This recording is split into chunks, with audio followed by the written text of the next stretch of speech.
Hey guys, welcome to only civils guru. Only civils guru में आपका स्वागत है। I hope you all are doing well. आप सभी अच्छे होंगे, अच्छे से कर रहे होंगे। देखो, इससे पहले हम परीक्षा बंधन की डिटेल समरी कर रहे हैं। कई एक सारे वीडियोज हम बना चुके हैं और आप प्लेलिस्ट में जाके एक बार देख सकते हैं। अगर आप इंटरेस्टेड हैं करंट अफेयर्स से रिलेटेड परीक्षा बंधन, जो हर एग्ज़ाम्स के लिए यानी कि वनडे एग्ज़ाम्स के लिए बहुत ज़्यादा इंपॉर्टेंट है, तो आप जाके प्लेलिस्ट में चेक कर सकते हैं। वैसे हम हर वीडियो के नीचे एक लिंक देते हैं, इससे आपको जाकर वहाँ से पूरी समरी देख सकते हैं करंट अफेयर्स की। ये दिसंबर 2020 से लेके मई 2021 तक जितने भी सारे इशूज़ हैं इस वीडियोज़ में हम कवर कर रहे हैं। इन सारी वीडियोज़ में देखो, अब तक हम कई एक कंप्लीट कर चुके हैं। ये है विधि एवं न्याय। इसमें बहुत सारे टॉपिक्स हैं जिन्हें हम कंप्लीट करेंगे दोस्तों, ठीक है। ये विधि न्याय के बहुत सारे टॉपिक्स हैं। तो ये है नंबर 1 कि अधिकरण सुधार हुआ है, उसका क्या प्रोविज़न है, अधिकरण सुधार के मामले में क्या होगा। दूसरा है किशोर न्यायालय के बारे में है।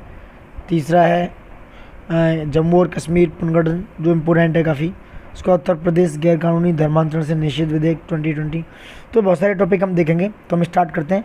अधिकरण सुधार यानी कि सुव्यवस्थीकरण और सेवा शर्तें अध्यादेश 2021 जो कि लागू किया है। देखो, इंपॉर्टेंट पॉइंट्स हम कवर करेंगे, सारा कुछ डिटेल नहीं करेंगे। देखो, ये अप्रैल 2021 में भारत के राष्ट्रपति ने अधिकरण सुधार सुव्यवस्थीकरण और सेवा शर्तें यानी कि ट्रिब्यूनल रिफॉर्म 2021 जारी किया है। ये क्या है? मौजूदा अपीलीय अधिकरणों के कार्य को दूसरे न्यायिक न्याय को निकाय यानी कि उच्च न्यायालय को ट्रांसफ़र करने जैसा है, ठीक है। अध्यादेश के तहत किए गए परिवर्तन मद्रास बार एसोसिएशन पहले मामले में पिछले वर्ष सुप्रीम कोर्ट द्वारा जारी निर्देशों पर आधारित है। अब अध्यादेश क्या बदलेगा? उल्लेखनीय है कि इस अध्यादेश द्वारा वित्त अधिनियम यानी कि फाइनेंस एक्ट 2017 में संशोधन किया गया था, ठीक है, जो कि सर्च कम सिलेक्शन कमेटी के बेस पर था, उसके संयोजन पर था। इसके द्वारा केंद्र सरकार को अधिकरण के सदस्यों की अर्हता, उसकी नियुक्ति, कार्यकाल, वेतन, भत्ते वगैरह वगैरह आदि बनाने का, नियम बनाने का क्या गया? अधिकार दिया गया, ठीक है दोस्तों। इसके प्रावधानों के अनुसार समिति की अध्यक्षता भारत के मुख्य न्यायाधीश या उनके द्वारा नामित सर्वोच्च न्यायालय के न्यायाधीश द्वारा की जाएगी, ठीक है दोस्तों। तो ये कार्यकाल है इसका, देखते हैं। ये इंपॉर्टेंट है कि इसका कार्यकाल कितना है। तो इसका कार्यकाल है अधिकरण का, जो अध्यक्ष हैं उनका 4 वर्षों की अवधि तक अथवा 70 वर्ष की आयु जो पूरी करनी हो, उसके बाद जो भी पहले हो रहा हो वो निर्धारित होगी। अधिकरण के अन्य सदस्य भी 4 वर्ष की अवधि और 67 ईयर्स यानी कि 67 ईयर्स तक वो क्या कर सकते हैं? आयु पूर्ण होने तक अपने पद पर कार्य कर सकते हैं, ठीक है। इस अधिनियम के कानून के अंतर्गत कुछ वित्त अधिनियम के दायरे से बाहर रख किया गया है। नंबर 1 सिनेमेटोग्राफी एक्ट 1952 है, ट्रेडमार्क्स एक्ट 1999 है, कॉपीराइट एक्ट 1957 है, सीमा शुल्क अधिनियम 1962, पेटेंट एक्ट। तो ये आप देख सकते हैं एक बार, क्योंकि वो पूछ सकता है कि कौन से अधिनियम को इस अध्यादेश से बाहर रखा गया है। तो airports authority of India 1994, NHIA वगैरह, तो इनको क्या रखा गया? बाहर रखा गया है। और अधिकरण क्या होता है? पूछ ले कि अधिकरण एक्चुअल में दोस्तों क्या है। तो अधिकरण जो है वो एक अर्ध न्यायिक क्या है? अर्ध न्यायिक संस्था होती है जिन्हें प्रशासनिक विवादों अथवा कर संबंधी विवादों को हल करने जैसी समस्याओं का निपटारा करने के लिए गठित किया जाता है। यह विवादों का फैसला करने, दावा करने वाले पक्षों के मध्य अधिकरणों का निर्धारण करने, प्रशासनिक निर्णय लेने, मौजूदा प्रशासनिक निर्णय की समीक्षा करने जैसे आदि कार्य करते हैं। ये कहलाता है अधिकरण। तो आप देख सकते हैं, एक बार पॉज करके भी सारी चीज़ें हम डिटेल कर रहे हैं, ठीक है। अब संवैधानिक प्रावधान क्या है इसका देख लो, ये इंपॉर्टेंट है।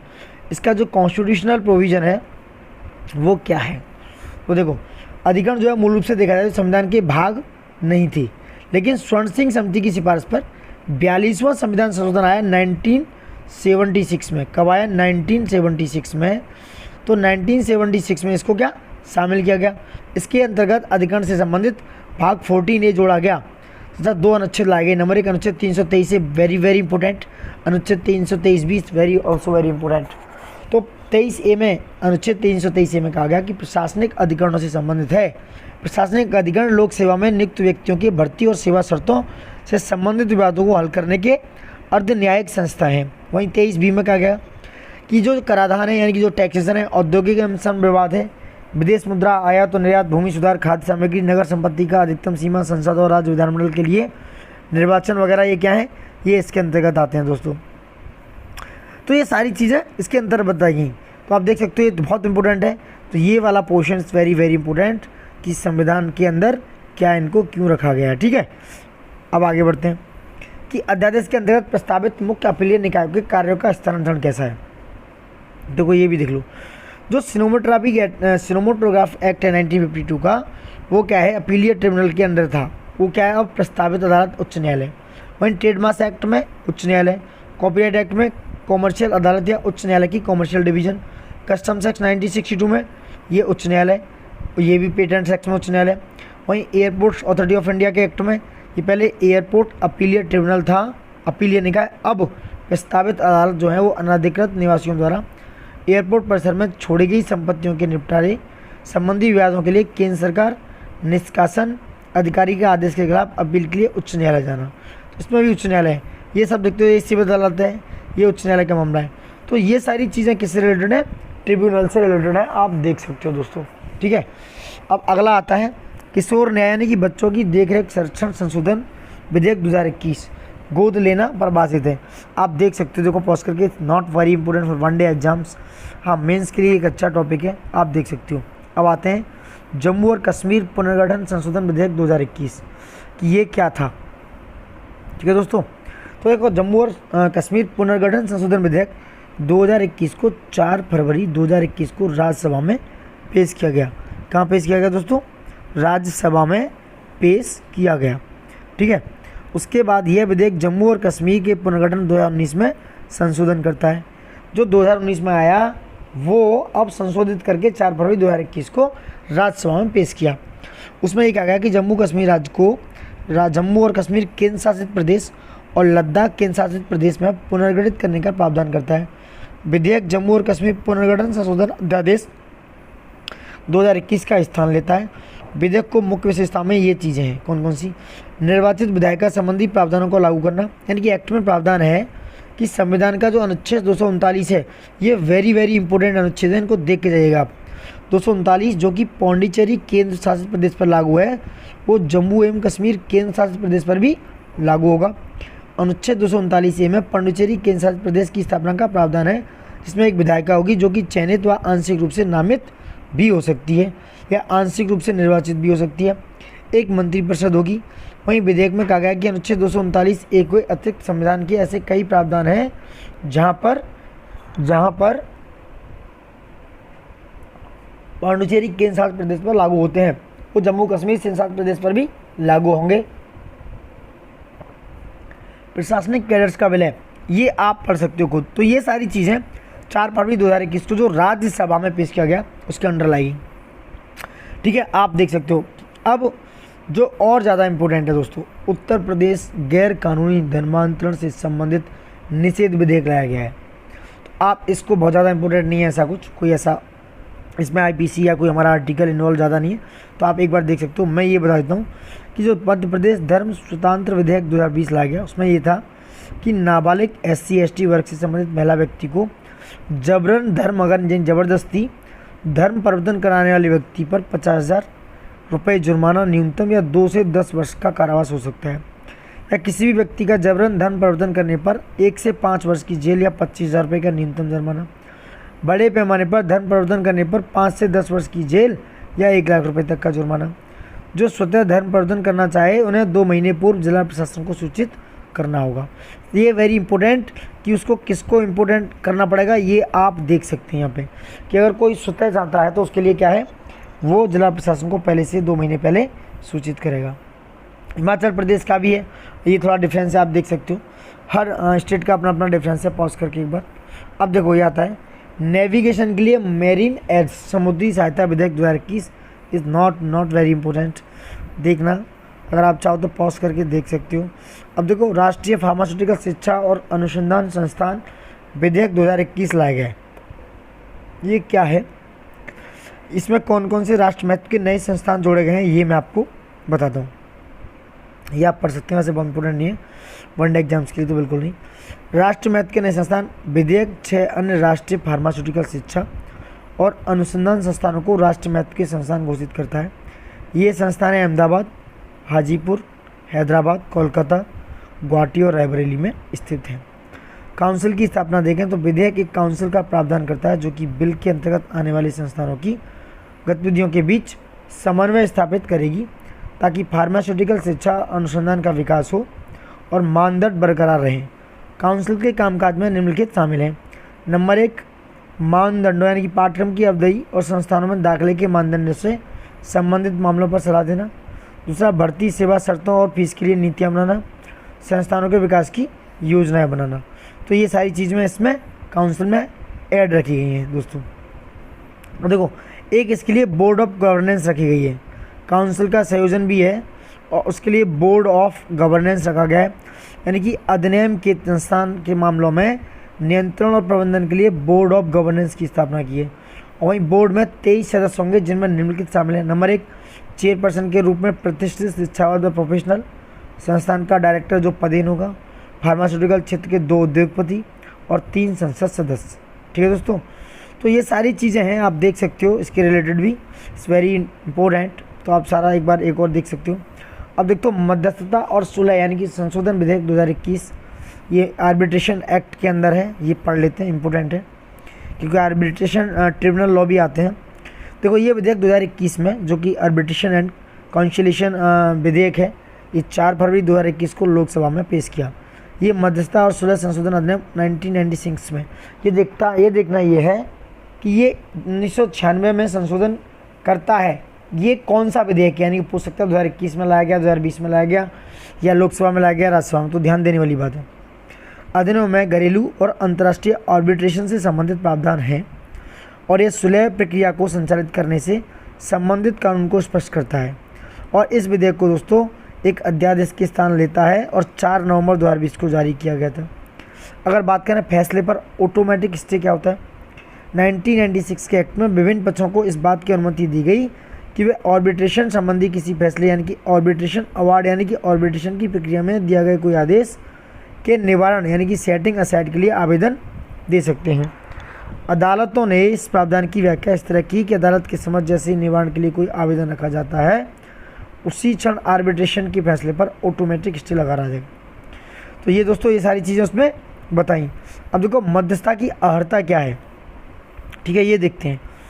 वैसे तो बहुत सारी चीज़ें हैं, लेकिन एक्ट के अलग अनुसूची में मध्यस्थ की अर्हता अनुभव और एक्रेडिटेशन के नियमों के निर्दिष्ट है, यानी कि उसको एक्सपीरियंस होना चाहिए और उसको एक्रेडिटेशन होना चाहिए। अनुसूची के अंतर्गत शर्तों में कहा गया कि मध्यस्थता को 1961 के एडवोकेट्स एक्ट के अंतर्गत वकील चाहिए तो उसे 10 वर्ष का अनुभव होना चाहिए। It's very important. वो आपसे पूछ सकते हैं कि कितने वर्ष का अनुभव होना चाहिए और क्या होना चाहिए। उसे इंडियन लीगल सर्विस का एक अधिकारी होना चाहिए। इसके अतिरिक्त मध्यस्थ पर लागू सामान्य नियमों में यह भी शामिल है कि उन्हें भारतीय संविधान का जानकार होना चाहिए। विधेयक में इस अनुसूची को हटा दिया गया और यह कहा गया कि मध्यस्थ की अर्हता अनुभव और एक्रेडिटेशन के नियमों को रेगुलेशन द्वारा निर्दिष्ट किया जाएगा। तो ये सारी चीज़ें इसके रिलेटेड बता दी गई दोस्तों, ठीक है। तो आप देख सकते हो। अब आते हैं आगे। इट्स नॉट वेरी इंपॉर्टेंट कि उपासना स्थलों पर कोई नियम है, अगर इसमें कोई आर्टिकल इन्वॉल्व होता है तो देखते हैं। अब बात देख सकते हो क्या है, कंट्रपति बाग, ये याचिका में कहा गया था, तो ये बहुत ज़्यादा नहीं दिख रहा है हमें। अब ऑक्सीजन और दवाओं के वितरण पर सुप्रीम कोर्ट ने एक टास्क फोर्स बनाई थी, देख सकते हो। वो पूछ सकता है कि सुप्रीम कोर्ट ने टास्क फोर्स बनाई थी किसके बेस पर, किसके वितरण के लिए, तो आपको ऑप्शन दे देगा कोरोना वैक्सीन, ऑक्सीजन वगैरह वगैरह।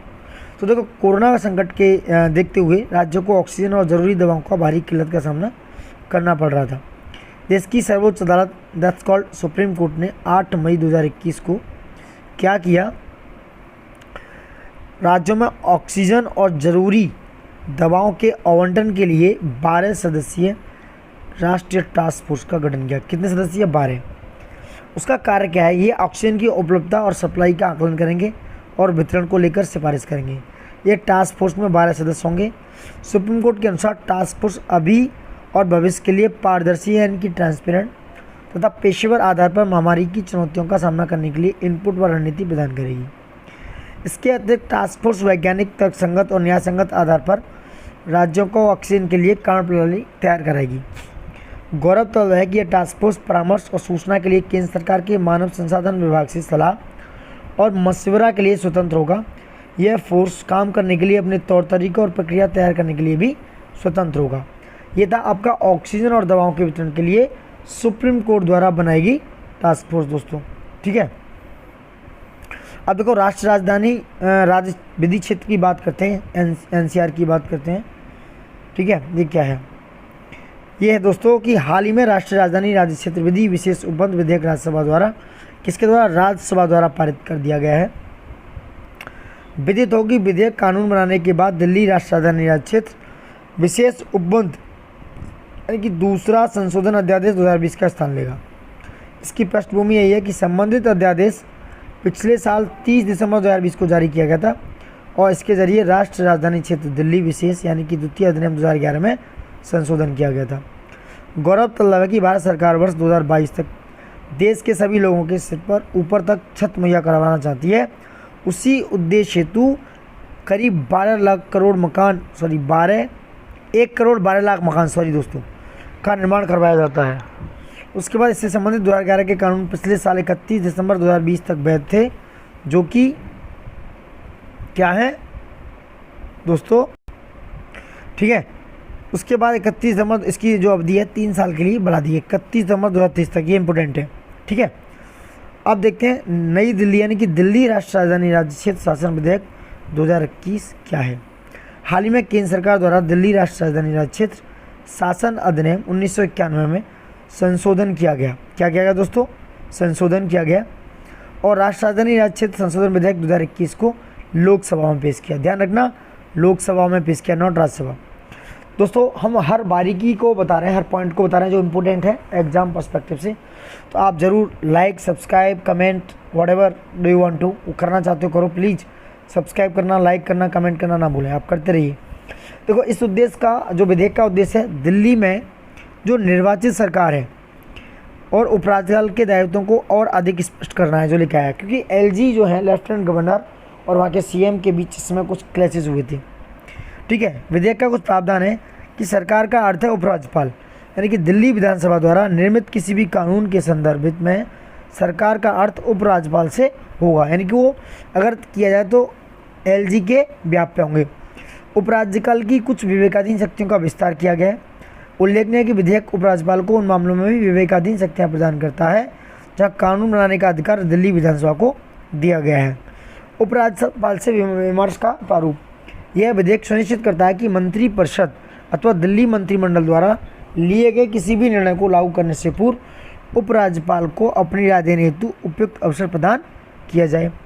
प्रशासनिक निर्णयों के संबंध में देखा जाए तो संशोधन के मुताबिक दिल्ली विधानसभा राजधानी के केंद्र दैनिक प्रशासन के मामलों पर विचार करने के लिए प्रशासनिक निर्णयों के संबंध में स्वयं का सक्षम करने के लिए कोई नियम नहीं बनाएगी। और जो 1991 का रूल है एनसीआर का, वो बता देता हूँ। 69वें संविधान संशोधन द्वारा एक विधानसभा के साथ केंद्र शासित प्रदेश के रूप में दिल्ली की वर्तमान स्थिति प्राप्त करते हुए, जिसके माध्यम से संविधान में अनुच्छेद 239AA और 239BB शामिल की गई थी। दिल्ली राष्ट्र राजधानी राज्य क्षेत्र शासन अधिनियम को राष्ट्र राजधानी में विधानसभा और मंत्रिपरिषद से संबंधित संवैधानिक प्रावधानों के पूरक के रूप में पारित किया गया था।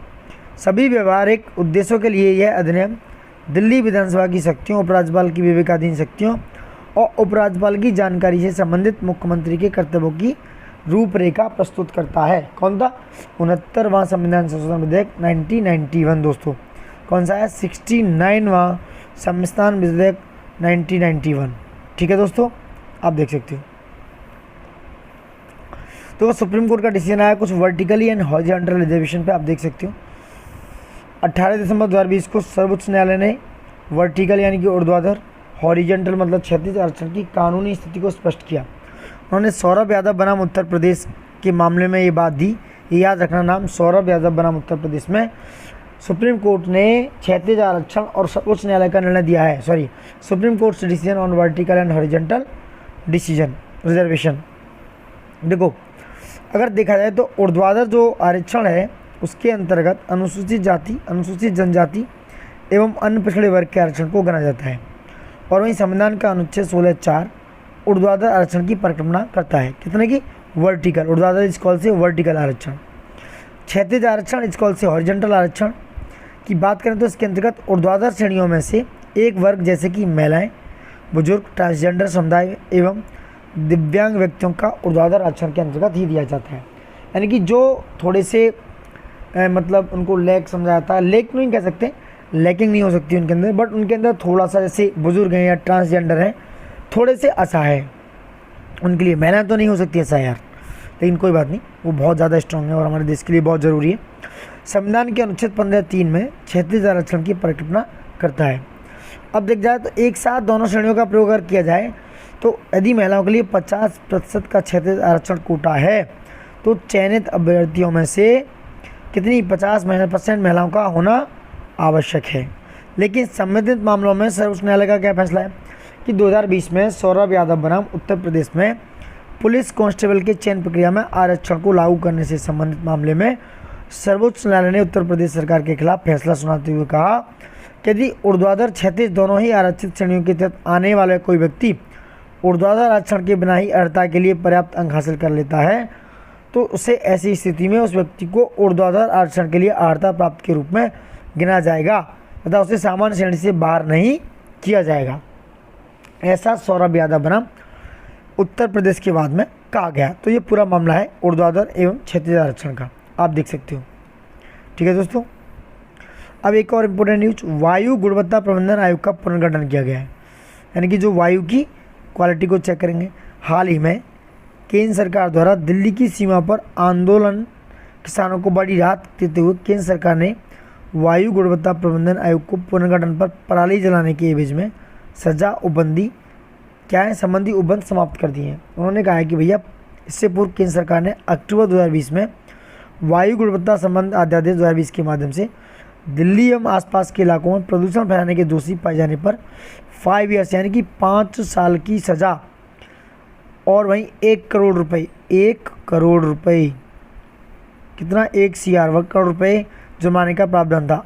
इसके अतिरिक्त प्रदूषण फैलाने वाले को बिजली पानी बंद करने के प्रावधान का भी क्या अध्यादेश में शामिल था। इस अध्यादेश के माध्यम से वायु गुणवत्ता प्रबंधन आयोग का गठन किया गया था। इट्स वेरी हार्ड, बहुत ज़्यादा हार्ड रूल बना दिया था, बट इसको क्या किया गया है, इस संबंधी उसे समाप्त कर दिया है इस उपबंध को दोस्तों। अब एक क्वेश्चन पूछ सकता है कि भैया पूर्व व्यापी कराधान व्यवस्था और वोडाफोन का जो विवाद था उसका क्या मसला है। देखो, वर्ष 2020 में कंपनी वोडाफोन ने हैग, जो कि नीदरलैंड में है, हैग स्थित स्थायी मध्यस्थता न्यायालय यानी कि परमानेंट कोर्ट ऑफ आर्बिट्रेशंस में भारत सरकार के विरुद्ध 22,100 करोड़ रुपए के लेकर कर विवाद में जीत हासिल की। किसने? टेलीकॉम कंपनी वोडाफोन ने। तो देखा जाए परमानेंट कोर्ट ऑफ आर्बिट्रेशन यानी कि PCA के निर्णय दिया गया वर्ष 2007 के सौदे के लिए ब्रिटिश टेलीकॉम पर पूंजीगत लाभ और वित्त होल्डिंग टैक्स के रूप में 22,100 करोड़ रुपए की भारत सरकार की मांग निष्पक्ष और न्यायसंगत वैधानिक उपचार की गारंटी का उल्लंघन करती है। मामला यह था कि दरअसल मामला शुरुआत 2007 में हुई जब ब्रिटिश कंपनी वोडाफोन ने $11 बिलियन की लागत से बहुराष्ट्रीय कंपनी हचसेन वेपाओ को भारतीय दूरसंचार व्यवसाय का अधिग्रहण किया था। उसके अधिग्रहण के बाद हुआ क्या, सितंबर 2007 में भारत सरकार ने पहली पूंजीगत लाभ और होल्डिंग कंपनी को 7,990 करोड़ रुपए की मांग की तथा वोडाफोन को हचसन वेपाओ को भुगतान करने से पूर्व सोर्स पर कर इन टैक्स एट सोर्स की कटौती करनी चाहिए थी, जो कि नहीं की। मामला पूरी तरह ये था दोस्तों। ठीक है, तो संपत्ति का अप्रत्यक्ष हस्तांतरण हुआ, उसके बाद आयकर अधिनियम की धारा 9(1)(a) के तहत कर चालू किया जा सकता है अथवा नहीं, ऐसा प्रावधान किया गया। तो बहुत सारे प्रावधान थे इससे रिलेटेड, आप देख सकते हो, पूरा पढ़ सकते हो। जिससे क्या, सर्वोच्च न्यायालय के निर्णय के बाद तत्कालीन वित्त मंत्री प्रणब मुखर्जी थे उस समय, उन्होंने क्या किया, वित्त संशोधन में प्रस्ताव देकर सर्वोच्च न्यायालय के फैसले को रद्द कर दिया। इस संशोधन के माध्यम से आयकर विभाग को इस प्रकार के सौदों पर पूर्व व्यापी कर यानी कि रेट्रोस्पेक्टिव टैक्स वसूलने की शक्ति प्रदान की गई। संसद द्वारा पारित संशोधन के माध्यम से वोडाफोन एक बार फिर कर के दायरे में आ गई दोस्तों। तो ये सारा मामला मैंने आपको बता दिया दोस्तों।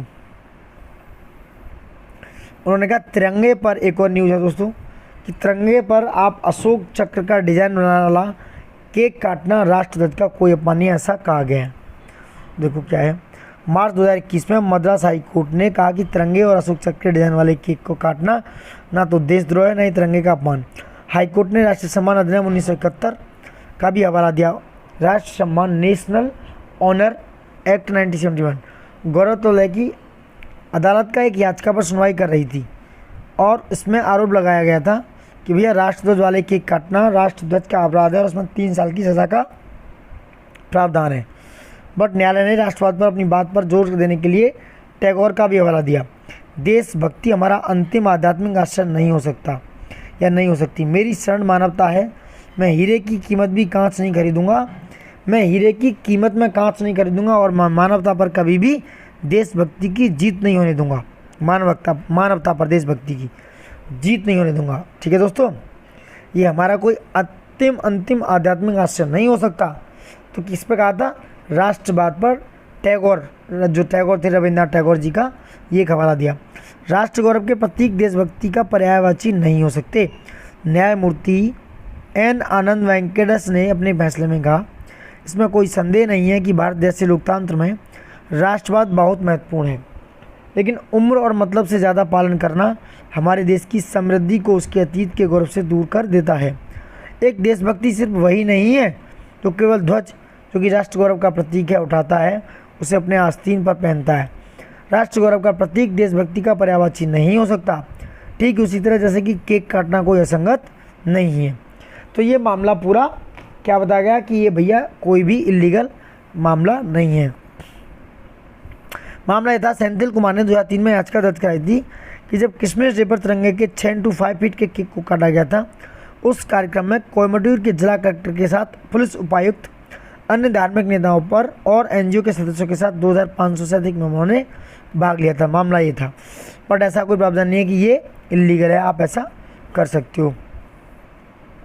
अब देखो कुछ और प्रावधान है। तो दोस्तों यहीं तक रहने देते हैं वीडियो। आप प्लीज़ लाइक, सब्सक्राइब और कमेंट ज़रूर कर दीजिएगा। हम मेहनत कर रहे हैं, इतना चिल्ला रहे हैं। नेक्स्ट वीडियो में हम आगे बढ़ेंगे। 25 से 26 मिनट का वीडियो हो चुका है। Thank you for watching it. देखते रहिए, बने रहिए हमारे साथ और please like, share and comment करना चाहिए आपको। प्लीज़ करते रहिए, प्लीज़ दोस्तों। Thank you for all and love you all.